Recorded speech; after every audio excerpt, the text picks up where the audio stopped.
রাসূলুল্লাহ সাল্লাল্লাহু আলাইহি ওয়াসাল্লাম ইরশাদ করেছেন, সালাসুন মান কুন্না ফীহি ওয়াজাদা হালাওয়াতাল ঈমান।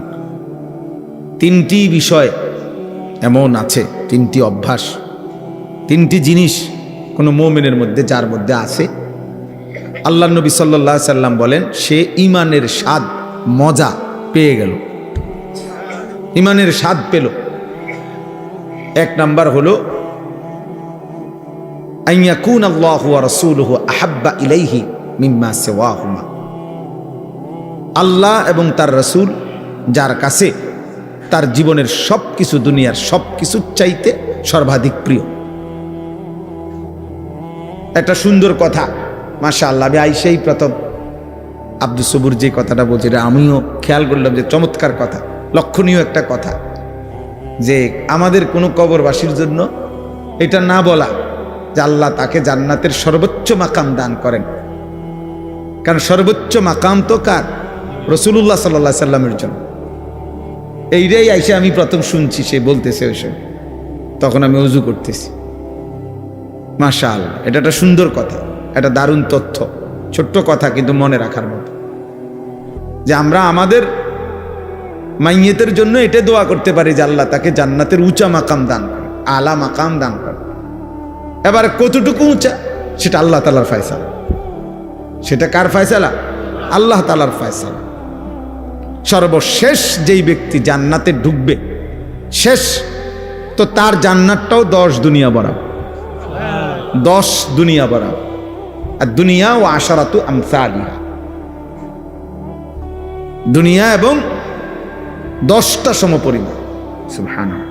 তাইলে বললাম আল্লাহ এবং তার রাসূল যার কাছে সবচেয়ে প্রিয়, এই হলো এক নাম্বার। এইটা, এই গুণ যার মধ্যে আছে, সে ঈমানের স্বাদ, ঈমানের মজা পেল। 2 নাম্বার, ওয়া আন ইউহিব্বাল মারউ লা ইউহিব্বুহু ইল্লা লিল্লাহ। এই যে কোনো মানুষকে ভালোবাসলো শুধুই কেবল আল্লাহর জন্য, আল্লাহর নবী সাল্লাল্লাহু আলাইহি সাল্লাম বলেন এই ব্যক্তিও ঈমানের স্বাদ মজা পেয়ে গেল। ভালোবাসলো কার জন্য বলেন? আল্লাহর জন্য। এই কথাটাই বলতেছি। আর 3 নাম্বার হলো, যে ব্যক্তি ঈমান গ্রহণ করার পর, মুসলমান থাকার পরে কুফরিতে লিপ্ত হওয়া, আল্লাহর নাফরমানিতে লিপ্ত হওয়াকে এমন অপছন্দ করে যেমন কোনো মানুষ আগুনে নিক্ষিপ্ত হওয়াকে অপছন্দ করে। ওয়া আন ইয়াকরাহা আন ইয়াউদা ইলাল কুফর কামা ইয়াকরাহু আন ইউকযাফা ফিন নার। একজন মুমিন, সত্যিকার ঈমানদার, আল্লাহ তাআলার কোনো নাফরমানি করাটাকে এমন অপছন্দ করে যেমন অপছন্দ করে আগুনে নিক্ষিপ্ত হওয়াকে। আল্লাহর নবী সাল্লাল্লাহু আলাইহি সাল্লাম বলেন ওই ব্যক্তি ঈমানের স্বাদ পেল, ঈমানের মজা পেল। অর্থাৎ তার কাছে তখন মুসলিম পরিচয়টা, কালেমার পরিচয়টা, এটার কাছে তখন তার কাছে লজ্জাজনক, বিরক্তিকর, অপমানকর মনে হয় না, বরং তার কাছে গর্বের মনে হয়, আনন্দের মনে হয়, মজাদার মনে হয়। আমরা অনেক মুসলমান আছি, তোমরা কিশোর যুবক অনেক ছেলে আসো, তোমরা বাস্তবিক অর্থে এটাই সত্য যে তোমাদের দিল যদি খোলা হয়, তোমাদের অন্তর যদি সিরা হয়, পরীক্ষা করা হয়, অসংখ্য ছেলে তোমাদের চুল, চেহারা এবং তোমাদের সারা দিনের চলাফেরার দ্বারা, প্রতিদিন তোমাদের যেভাবে কাটাও, এর দ্বারা বুঝাই যায় তুমি মূলত মুসলিম পরিচয়ে লজ্জিত।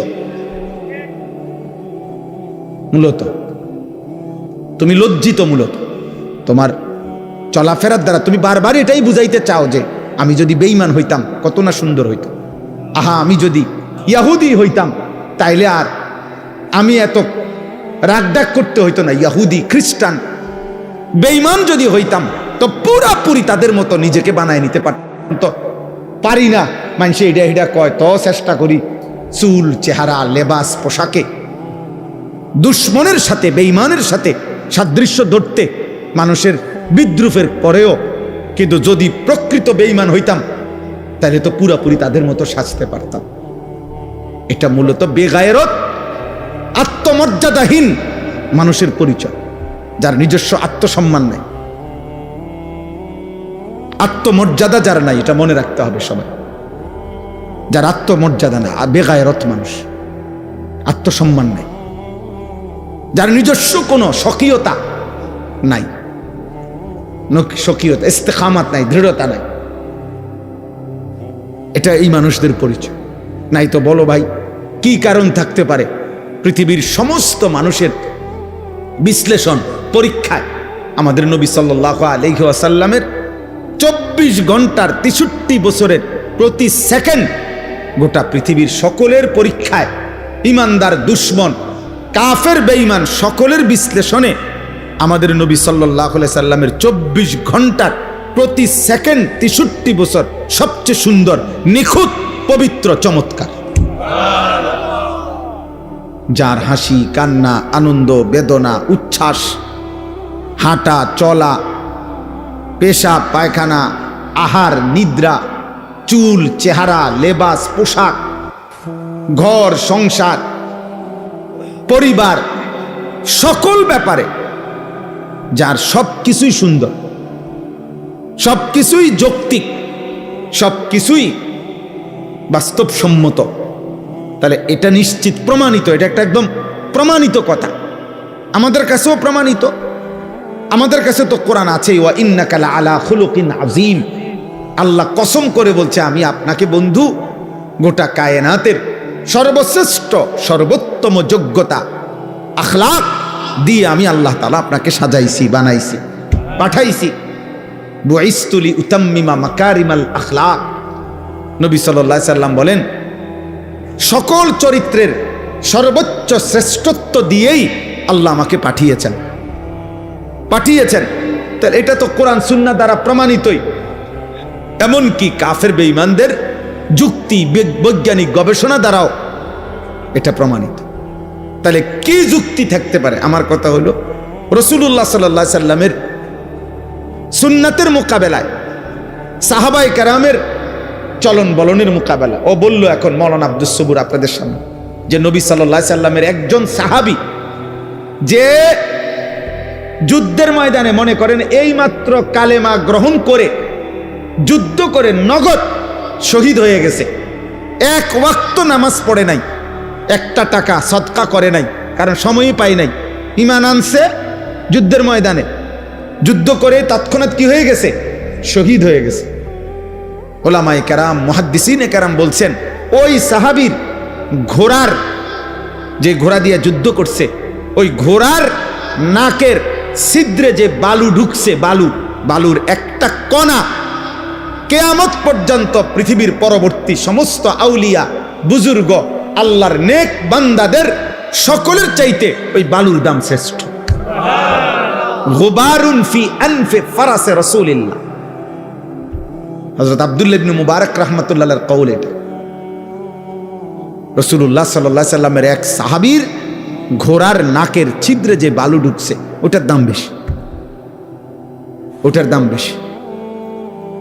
এবারে তিনি পরবর্তী জন আব্দুল কাদের জিলানী রাহমাতুল্লাহ আলাইহি হোক, আর বাইজিদ বুস্তামি হোক, আর জুনায়েদ বাগদাদি হোক, আর 1 কোটি আব্দুল কাদের জিলানী হোক, ওই বালুর দাম বেশি। কিসের দাম বেশি? কারণ এটা সাহাবী।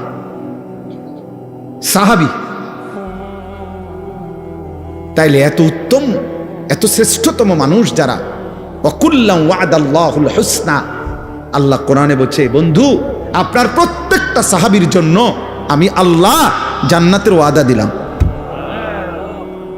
জান্নাতের ওয়াদা দিয়ে দিলাম।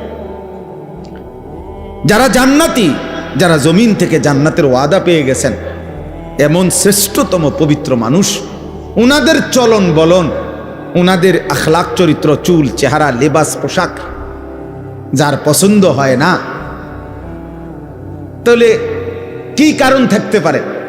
কারণ একটাই, মূলত সে লজ্জিত, সে নিজের মুসলিম পরিচয়ে কি শরম পায়, মুখে বলতে পারে না আর কি, সাহসে কুলায় না দেখি, নাহলে সুযোগ থাকলে বলতো যে আমি বেঈমান হইলেই ভালো হতো।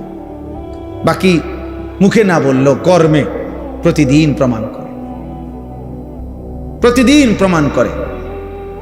আহা, আফসোসের বিষয় বাবা, রাসূলুল্লাহ সাল্লাল্লাহু আলাইহি সাল্লামের সৌন্দর্য কেন পছন্দ হইল না? সাহাবায়ে কেরামের সৌন্দর্য কেন পছন্দ হইল না? আমাদের কাছে কোন জিনিসের অভাবের কারণে, কিসের ঘাটতির কারণে আমরা বেঈমান এবং মুশরিকদের অনুকরণ করছি? কেন? কোরআনুল কারীমে আল্লাহ তাআলা বারবার বলছে, ইয়া আইয়ুহাল্লাযীনা আমানু লা তাত্তাখিযুল ইয়াহুদা ওয়ান নাসারা আউলিয়া। আল্লাহ কোরআনে স্পষ্ট বলছে, হে ঈমানদারগণ, ইহুদি এবং খ্রিস্টানদেরকে তোমরা বন্ধু বানায়ো না, বন্ধু বানায়ো না। আল্লাহ তাআলা পরিষ্কার কোরআনুল কারীমের মধ্যে বলছেন, সূরা মুমতাহিনার মধ্যে আছে, ইয়া আইয়ুহাল্লাযীনা আমানু লা তাত্তাখিযু আদুव्বি ওয়া আদুव्বাকুম আউলিয়া। আমি আল্লাহর দুশমন যারা, তোমাদের দুশমন যারা, ওই বেঈমান, তাদেরকে তোমরা বন্ধু বানায়। তো তোমরা কি বন্ধু বানাইলা না? মানুষ যাকে পছন্দ করে, ইন্নাল মুহিব্বা লিমান ইউহিব্বু ইউতাউ, এটা আরবি ভাষার গুরুত্বপূর্ণ কথা। এটা কবিতার লাইন যে মানুষ যাকে ভালোবাসে সে তাকে অনুসরণ করে। যেই কোনো ব্যক্তি, খোদার কসম, যার অনুসরণ যা এটাই প্রমাণ করে সে তাকে ভালোবাসে। আমি ভালোবাসি আমনেরে, অনুসরণ করি উনারে, এটা হইতেই পারে না। এটা কি হইতে পারে না? হতেই পারে না। এটা কোনো যুক্তিতেই ধরবে না।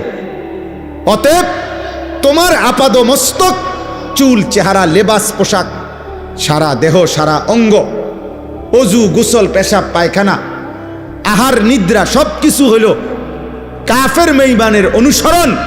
অথচ তুমি যদি 1 কোটি বারও বলো আমি নবীকে ভালোবাসি, তুমি মিথ্যুক, মিথ্যুক, মিথ্যাবাদী। এই জন্য আমি তো শক্ত কথা বলি, যত বুড়ো মিয়া বিড়ি খায় এরা একটাও আল্লাহর নবীকে ভালোবাসে না, বরং ভালোবাসার নামে মিথ্যাবাদী এগুলা। আমি বললাম যদি কারো হিম্মত হয় এখন প্রতিবাদ করো, এখন দাঁড়ান। বিড়ি খাওয়াই না একজন বুড়া মিয়া আমনে প্রতিবাদ করেন, করেন, এখন প্রতিবাদ করেন। আমি আসি এনে।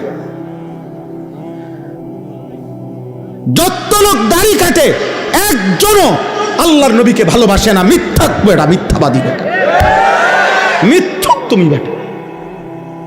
তুমি নবীকে ভালোবাসতে পারো না, মিথ্যাবাদী তুমি। রাসূলুল্লাহ সাল্লাল্লাহু আলাইহি সাল্লামের ভালোবাসার দাবিদারের মুখে দাড়ি থাকবে না, এটা হতেই পারে না। রাসূলুল্লাহ সাল্লাল্লাহু আলাইহি সাল্লামের ভালোবাসার দাবিদারের মুখে বিড়ি সিগারেটের দুর্গন্ধ থাকবে, এটা হইতেই পারে না। যিনি ন্যূনতম পেঁয়াজের দুর্গন্ধ, রসুনের, কাঁচা পেঁয়াজ, কাঁচা রসুনের গন্ধ যিনি সহ্য করতে পারতেন না, উনি বিড়ির গন্ধ সহ্য করবে কেমনে? কথা বলে না? হ্যাঁ, মসজিদে নববীতে আল্লাহ নবী সাল্লাল্লাহু আলাইহি সাল্লাম দেখছে সাহাবী ঘামে ভিজা শরীর নিয়া জুমার খুতবা শুনতে আসছে। নবী সাল্লাল্লাহু আলাইহি সাল্লাম বলছে গোসল করে আসলে ভালো। এবং সেদিন বলে দিছে গোসলুল জুমআতি ওয়াজিবুন আলা কুল্লি মুহতালিম, প্রত্যেক প্রাপ্তবয়স্কের জন্য জুমার দিন গোসল করা বাধ্যতামূলক। অর্থাৎ কেন? বেশি মানুষ একসাথে বসে বয়ান শোনে, খুতবা শোনে, যাতে ঘামের গন্ধে কারো কষ্ট না হয়।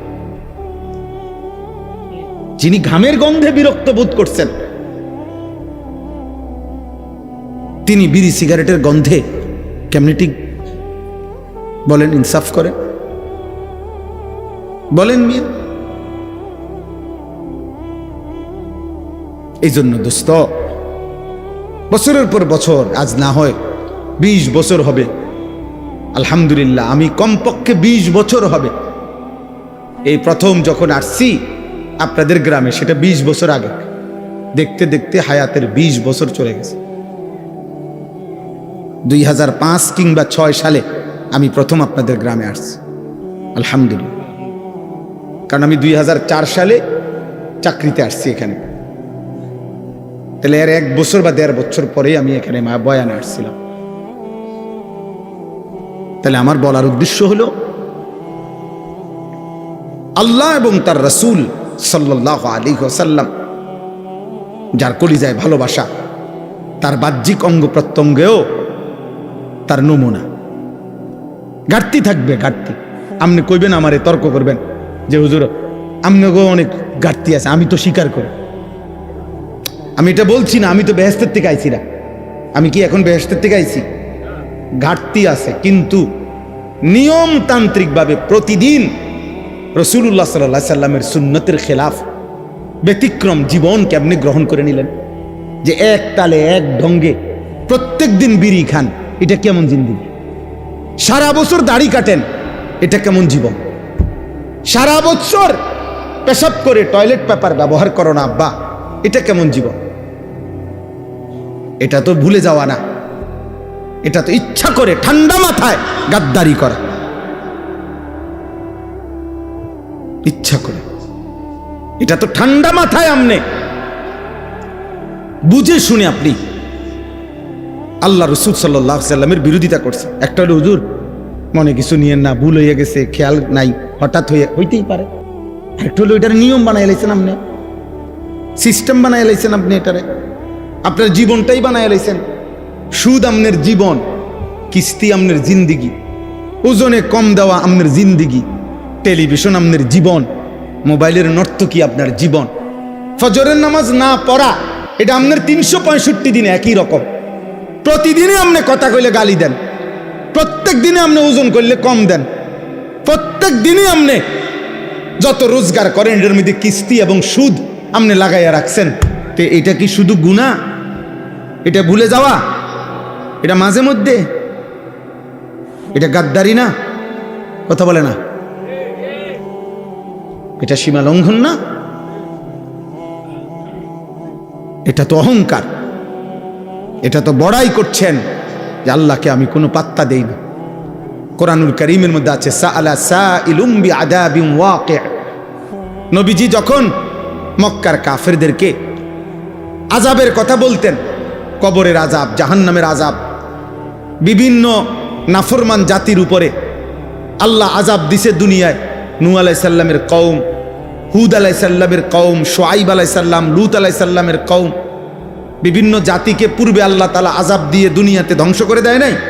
এগুলো যখন নবীজি বলতেন তো মক্কার কাফেররা বিদ্রুপ করত, ঠাট্টা করত।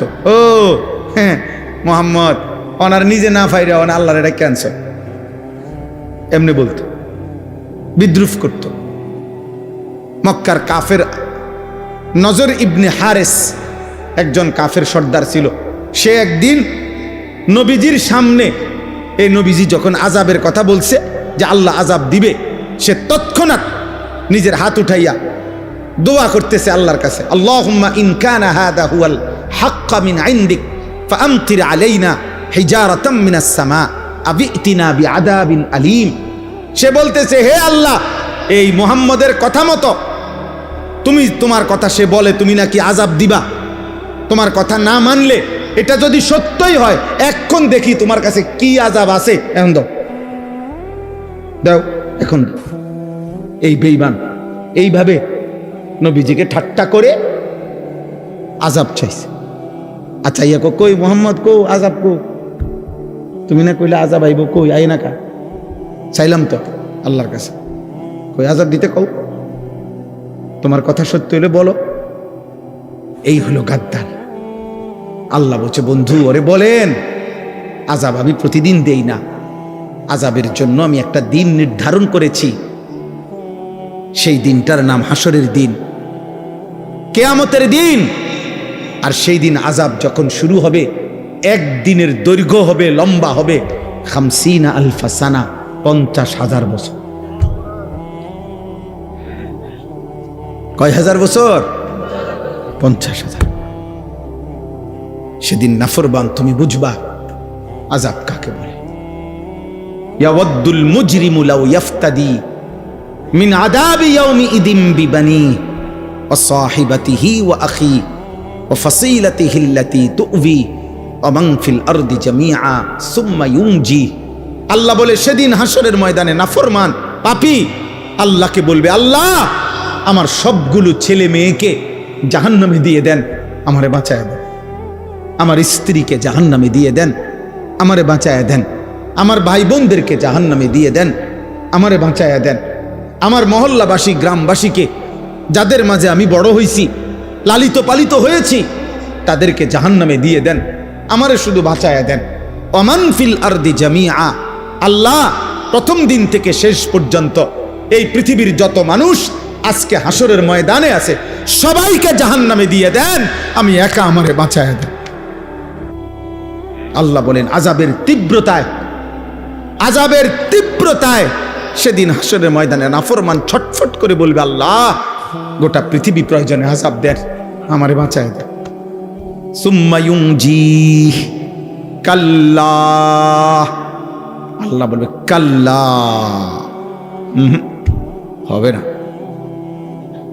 হবে না নাফরমান, আজ আমি কারো পাপের বোঝা অন্য কারো উপরে চাপাবো না।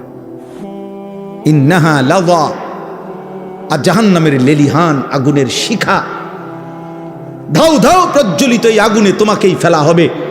নাযাআতাল লিশাওয়া, আর ফেললেই এক সেকেন্ডে নাফরমান তোমার সমস্ত চামড়া খসে ফেলবে, তুলে ফেলবে, চামড়া খসে ফেলবে। আল্লাহ আমাকে মাফ করে দেন।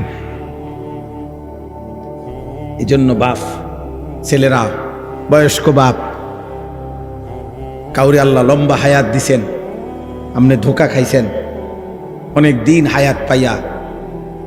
কাউরে আল্লাহ জওয়ানি দিছে, তুমি যৌবন পাইয়া মনে করছ আল্লাহ কিসের, আবার ইবাদত কিসের, আখিরাত কিসের। অথচ এক অনিবার্য বাস্তবতা, সেটা হলো মৃত্যু 24 ঘন্টা আমাদের সাথেই থাকে। মৃত্যু আমাদের কাছে না দূরে? 24 ঘন্টা। গতকালকে আমাদের একজন বাংলাদেশের একজন বুজুর্গ বড় আলেমে দিন, ঢাকা জামিয়া রহমানিয়া আরাবিয়া শেখুল হাদিস আল্লামা আজিজুল হক রহমতুল্লাহ আলাইহির যে মাদ্রাসা ছিল, আমাদের শেখুল হাদিস আল্লামা মামুনুল হক দামাত বারাকাতুহুমের যে মাদ্রাসা, ওনাদের এই মাদ্রাসার মুহাদ্দিস, প্রধান মুফতি, অনেক বড় মাপের একজন আলেমে দ্বীন হযরত মাওলানা মুফতি আব্দুল মুমিন রহমতুল্লাহ আলাইহি গতকালকে উনি কুমিল্লা মিয়ামি হোটেলে, না গতকালকেই আপনার বিবি বাচ্চা নিয়ে ঢাকা যাচ্ছে প্রাইভেট কারে, মিয়ামি হোটেলে নাস্তা করছে, নাস্তা কইরা মাত্র বের হইছে, স্টারলাইন বাস পিছন দিয়ে প্রাইভেট কারে ধাক্কা মারছে, একদম পিষা ফেলছে। হুজুরের বিবি, ওনার উপযুক্ত একটা মেয়ে, একটা হাফেজের কোরআন ছেলে, 4 জনই নগদ তাৎক্ষণিক শাহাদাত বরণ করছে। দোস্ত, এবার ঈদের দিন থেকে নিয়ে শুরু করে এই বৎসর যেন মৃত্যুর মিছিল চলতেছে, মৃত্যুর মিছিল, লাশের মিছিল চলছে, মিছিল। ফেরির মধ্যে বাস উঠে, আস্তা বাস নদীতে পড়ে গেছে, শুনেন নাই? কুমিল্লা পদ্মুয়ার বাজারের চলন্ত ট্রেন, চলন্ত বাস ধাক্কা দিয়া মনে 10 মাইল দূরে ফেলাই দিছে। লাইনম্যান ছিল না, সিগন্যাল দিছে না, খালাস। এইভাবে মৃত্যু যাদের ঘাড়ের কাছে প্রতি মুহূর্তে,